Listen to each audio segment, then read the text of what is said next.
Baliw na baliw.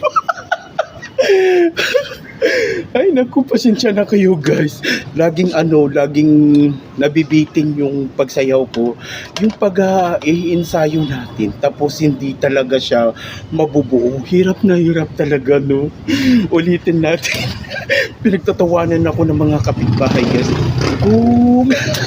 O diba ang hirap guys? Ulitin natin. Kung ako'y mag-aasawa.